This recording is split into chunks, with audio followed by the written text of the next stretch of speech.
Welcome to another episode of N.I.C.C.A. Nigga News. I'm King Gerald Jones, and this is True Crime Story. Today, we have a good episode for you, I guarantee it. This is the well-publicized case of the Black Dahlia, aka Elizabeth Short.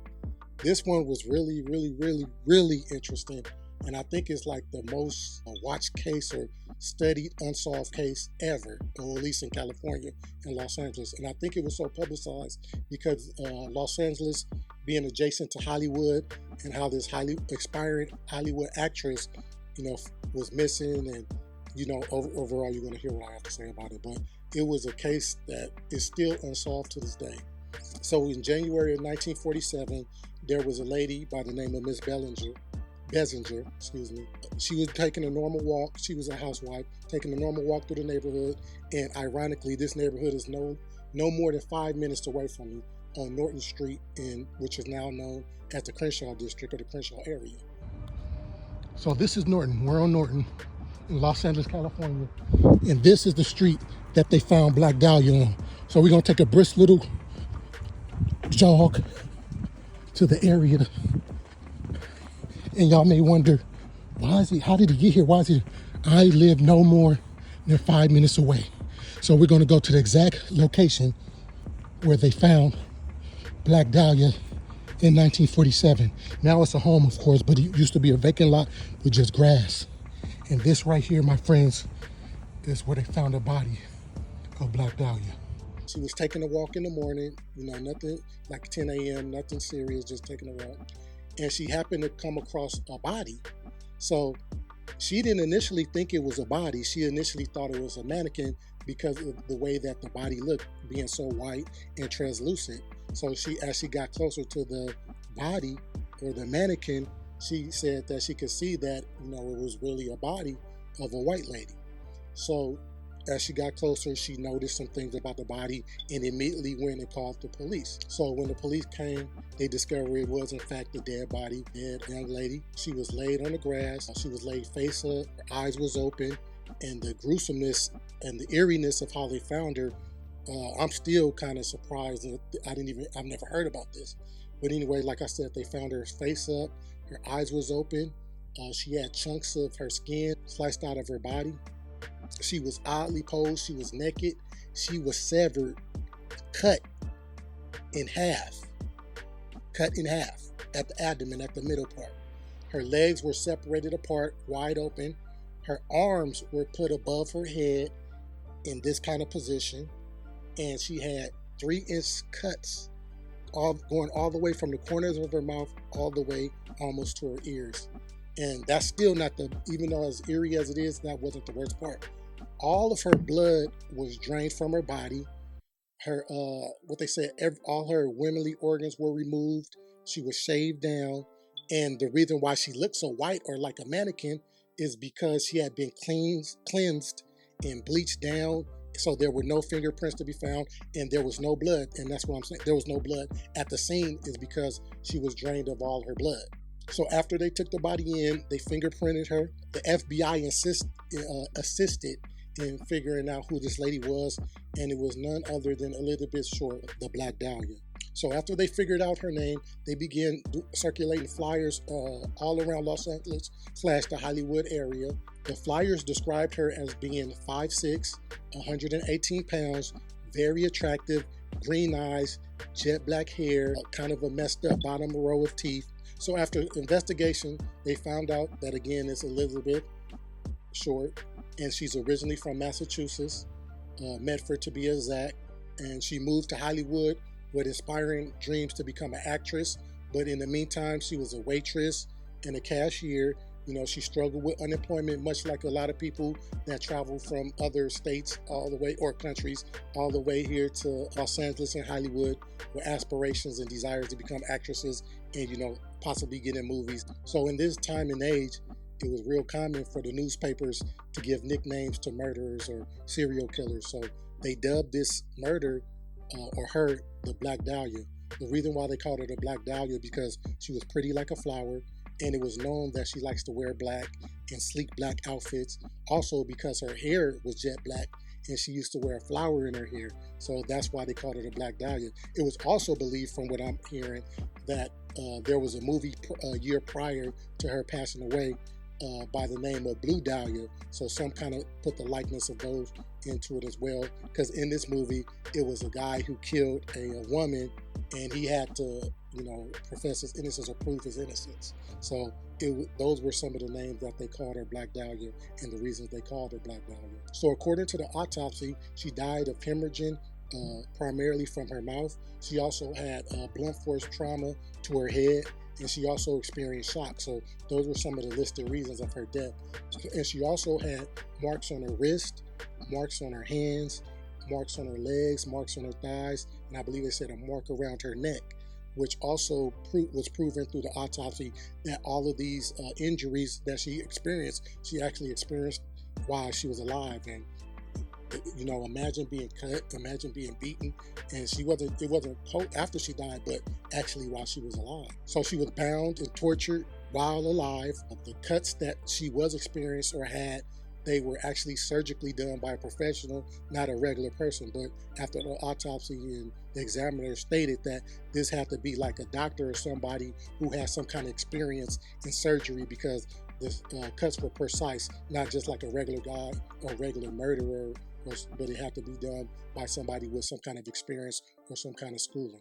So because this was so close in proximity to Hollywood in the Los Angeles area, it was a well-publicized case, especially through Hollywood, because she was an inspiring actress. So not only did this case become so publicized, but it actually stayed in the LA Times for 30 days on the front page. So this was something that everybody knew about, well, at least in the 40s and the 50s, that everybody knew about, everybody was aware of, and everybody was kind of leery of, because they actually wanted to know who committed this gruesome murder. It wasn't just like a regular murder, not that any murder is regular, but someone took the time to surgically cut, surgically remove, to do such a gruesome and nasty act. A lot of people were scared. It kind of scared Hollywood. So like I said, this was well publicized, and it was on the front page for at least 30 days. So 9 days after this murder, the police began getting letters taunting them from the killer. The letters, of course, they didn't have any fingerprints because they were cleaned and wiped down the fingerprints with gasoline. There was a total of 13 letters altogether. So in the first envelope, the killer actually sent her social security card, her birth certificate, some photos, and her address book. And in the address book, there was a few pages missing. So it makes me think or wonder, maybe the killer was someone she knew, and he wanted to remove his address or name out of this book. So that was, evidence that the killer was actually taunting them and sending these things. So even taunting them even further, the letters and the notes were cut out of movie advertisements. So he didn't have any kind of handwriting match, but he did sign it the Black Dahlia Avenger. Whatever that means, I don't know, but it was signed the Black Dahlia Avenger, and he was in fact taunting the police. So now this is the part that kind of was strange to me.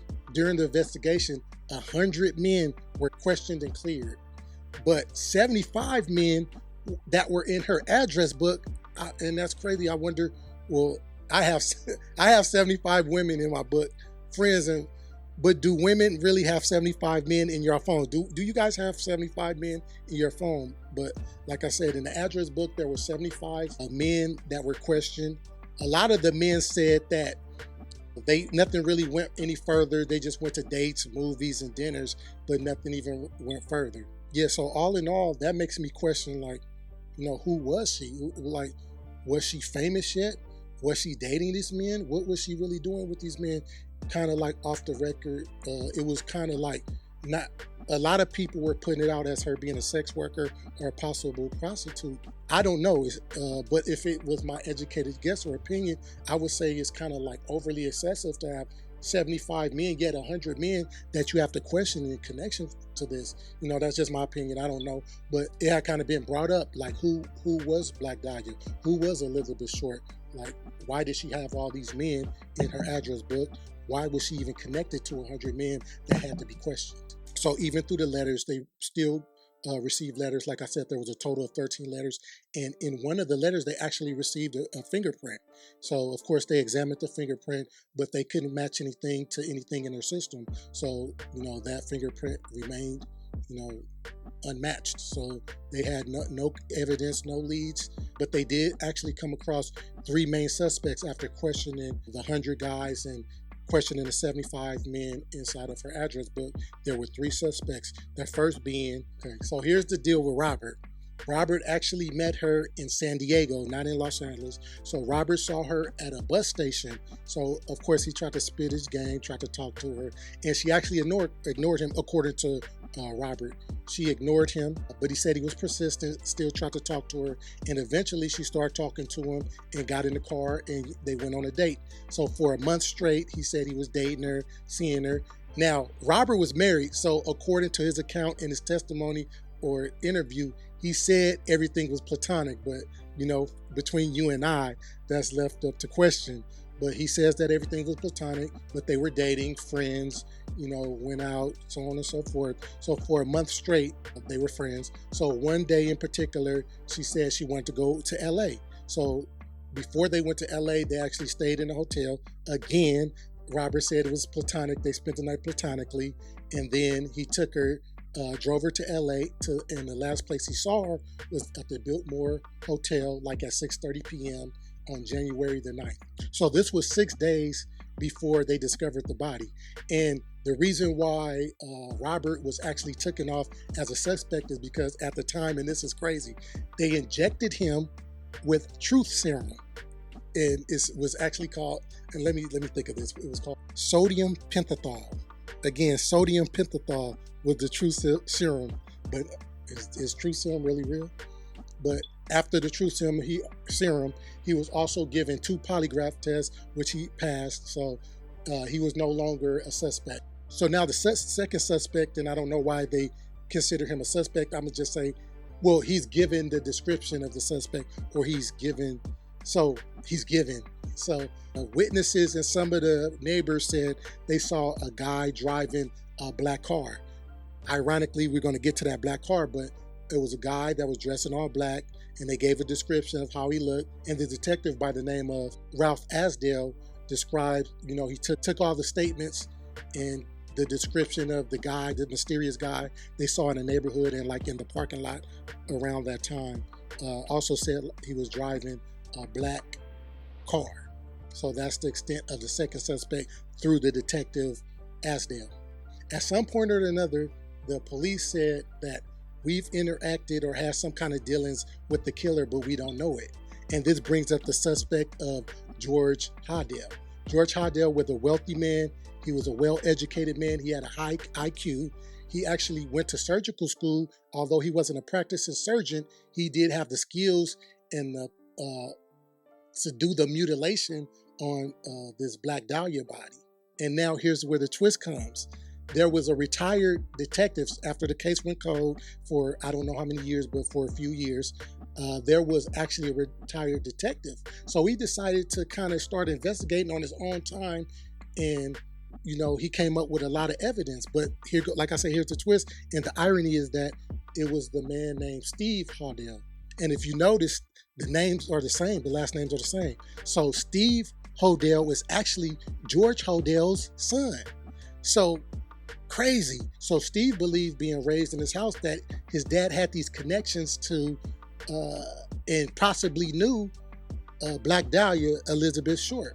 So like I said, he retired, and then he actually took on this case. So it was a lot of things that started to unfold and uncover as Steve, George's son, started to research. And he said the initial reason why he started researching, and I've heard 2 different versions. One was that on George's deathbed, he handed him 2 pictures, and Steve said that these were similar to Black Dahlia. So that was one of them.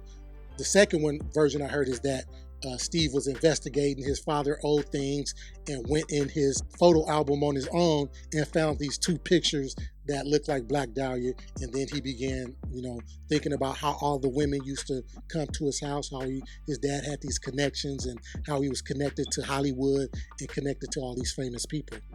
So some more things to mention about George Hodel was that he was a owner and a doctor at a venereal disease clinic. And what relevance that has is that he has this connection to these sex workers, and he also have insight and connections to the prostitution ring and the abortion ring that was said to be corrupted in the LAPD. So this case is actually connected in a grimace type of way. It was said to believe that George, and we're gonna call him George, I'm not gonna keep calling him George Hodel.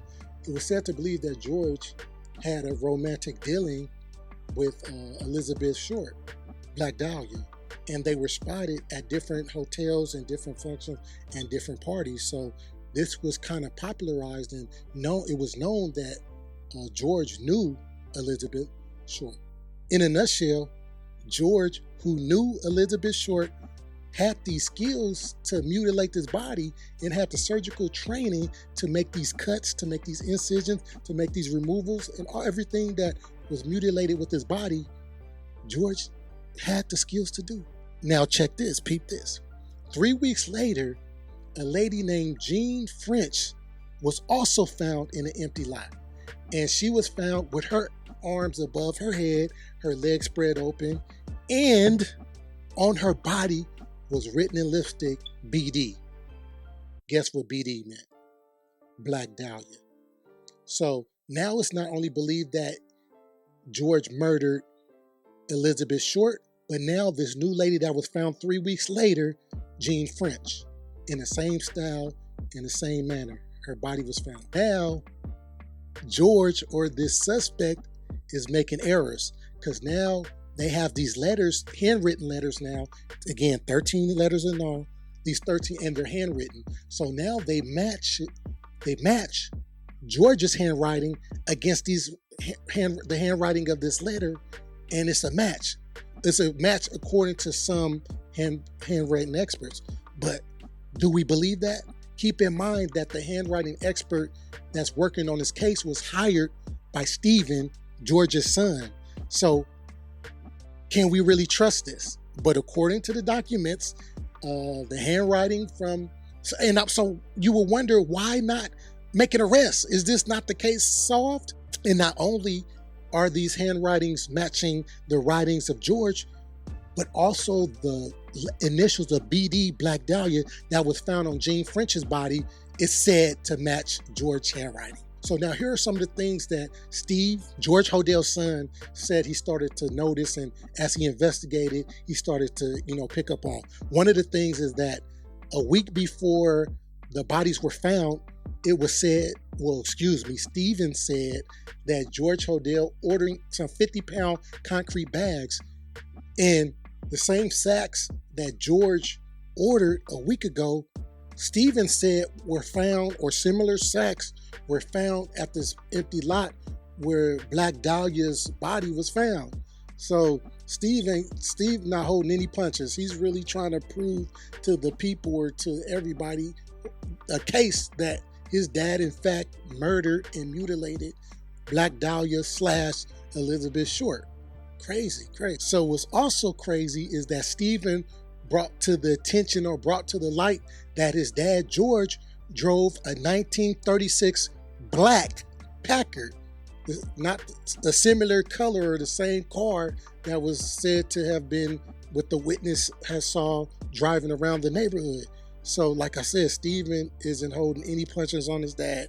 He's really trying to prove the guilt of his dad. Now, also what Steven brought to the light was this guy, or this artist by the name of Man Ray. Now, it was said to believe, or said to be thought, that the way that the body, that Black Dahlia's body was positioned, was similar to artwork done by Man Ray. There were some titles, I don't really remember the titles of the artwork, but I'll describe them. The one about Dahlia's hands being put up, there's some kind of artwork. Just look up Man Ray and you'll see the comparisons about her hands being put up and spread like this, with some kind of comparison to some kind of Man Ray art. Also, the slits on the side of the corners of her mouth that were 3 inches, that was, love something. You guys look it up. Man Ray. Look up Man Ray. So Steven is now saying, on a personal note, he knew that his dad idolized Man Ray. He knew that his dad wanted to be an artist, and he actually was friends with Man Ray, and would have Man Ray come over there, and they were friends. So again, then I'm gonna keep saying this: Steven isn't holding any punches on his dad. So with Man Ray being a very close friend of George Hodel, was this a sick attempt at Hodel's opportunity to be an artist? So now let's get in even deeper. You guys thought we was deep?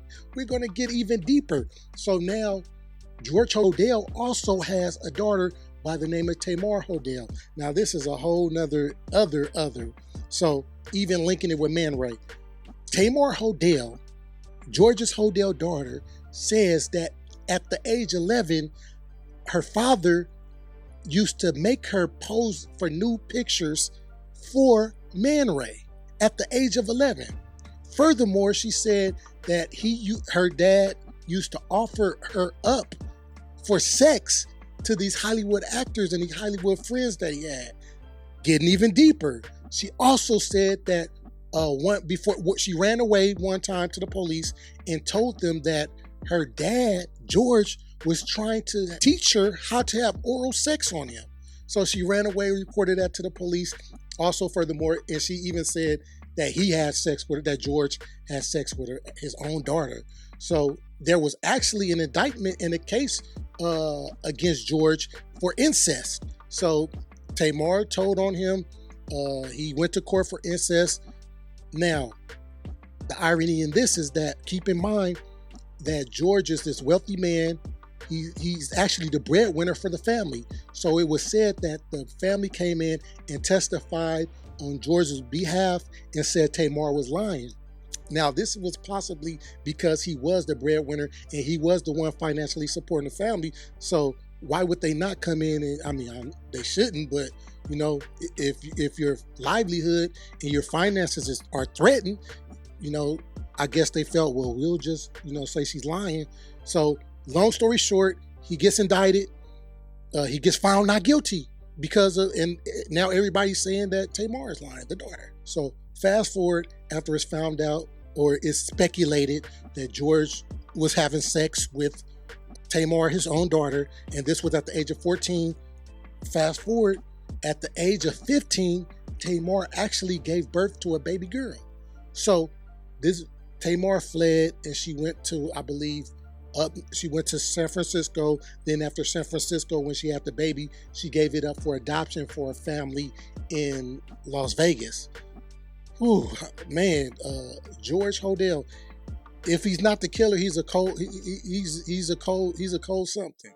So next, in 1950, he moved to the Philippines, and you thought it would be over. So now, check this.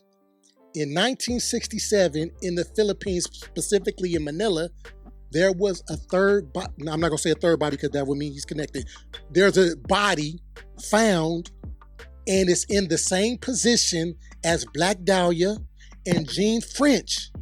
So, and it's mutilated and dissected. Even further, do you know that George Hodel lived less than half a mile away from where this body was found in the Philippines in Manila? The body was posed in the same shape, same form, mutilated and dissected in a similar way. And guess what? He still wasn't charged. So now, he's not charged. Do you think Steven gave up? Do you think George Hodel's son, Steven, gave up? No, he kept going. Furthermore, he goes to his childhood home. Steven goes to his childhood home. He goes with another retired officer and a dog. A sniff dog. What do they call it? Their professional name for a dog that sniffs. Yeah, a search dog. So he goes to the property, to his childhood home, with a search dog. The search dog does find and sniffs out decomposing human bodies. I'm appalled. I don't even have any words for it. The search dog sniffs and sniffs, whatever you want to call it, that there is decomposition of human body parts in this vicinity, primarily in a back alley. And furthermore tests, after they dig it up, get the soil, with furthermore tests, an examiner verifies that, yes, The decomposition of human body parts are here, and it could have happened, I believe they said, between 20 and 100 years. But there's decomposition of human parts and human bodies on George Hodel's old property. You guys are wondering why he wasn't charged. I was wondering the whole time as I'm reading this and learning this and researching this, I'm like, why is he not charged? We're going to get to that. And not like we didn't have enough evidence. After this, a Los Angeles reporter goes into the files, the grand jury files, all the evidence, all the research. He finds a picture of George Hodel as a suspect, but that's not the kicker. We know that. We know he's a suspect. But he finds transcripts of audio tapes that were placed in George Hodel's home. Now, it was said that these tapes were placed illegally, so I have a little belief about why things might have went away. But in fact, there were tapes placed in George Hodel house, home, and they recorded him saying some crazy stuff. You guys want to know what he was saying? I'm gonna tell you what he was saying. So it was quoted as saying, "Suppose I did kill the Black Dahlia. They couldn't prove it now. They can't talk to my secretary because she's dead." Who says that? Who says that? What innocent person says that? Who says that? Do you say that in joking? How do you say that? So this is what George Hodel was quoted as saying in these transcripts. As if we didn't have enough evidence, let's move along. So, second quote, George Hodel was quoted as saying this, and listen close. "This is the best payoff I've seen between law enforcement agencies. I like to get a connection made in the DA's office." Now let's talk about what that means. Let's take it a little further back and talk about what that means. So as I said before, George Hodel had connections. He had connections and the insight on dirty cops. He had the insight on prostitution rings. He had the insight on abortion rings. And he had those because remember what I told you, he was the owner and operator of the venereal disease clinic. So he knew all the dirt. There wasn't many of those around. So everybody, whether you were a cop, whether you were a street worker, you had to, Hodel knew what was going on with the disease and the sex thing. So he had these connections, and he could have easily leaked. And this is a thought. This is a thought, because Hodel was being protected because all this evidence against him, but he had the inside track and inside information. So I guess there was some kind of, my opinion is that there was some kind of deal made, like, okay, we won't book you for this, but make sure you don't say nothing about what we're doing. Because back then, if you remember in those times, the 1940s, 50s, there were a lot of dirty cops. There was the mob going on, and there was dirty cops, and they were being bought. So it's not foreign at all. You know, even though we have the cops that we have now, I think they were a little worse back then because they could easily be bought. So I think Hodel had this in his back pocket because he had the information. Not that we didn't already have enough evidence. Even furthermore, these audio recordings that had Hodel saying these things are now missing. They came up missing. They still have the transcripts for it, but the actual audio tape, they're coming up missing. They're gone. Not only are the audio tapes missing, but a majority of the physical evidence they had on the Black Dahlia case is missing. It's missing. It's gone. Even if the case were to open and we had all this stuff, there's no evidence. A lot of the physical evidence is gone. It's missing.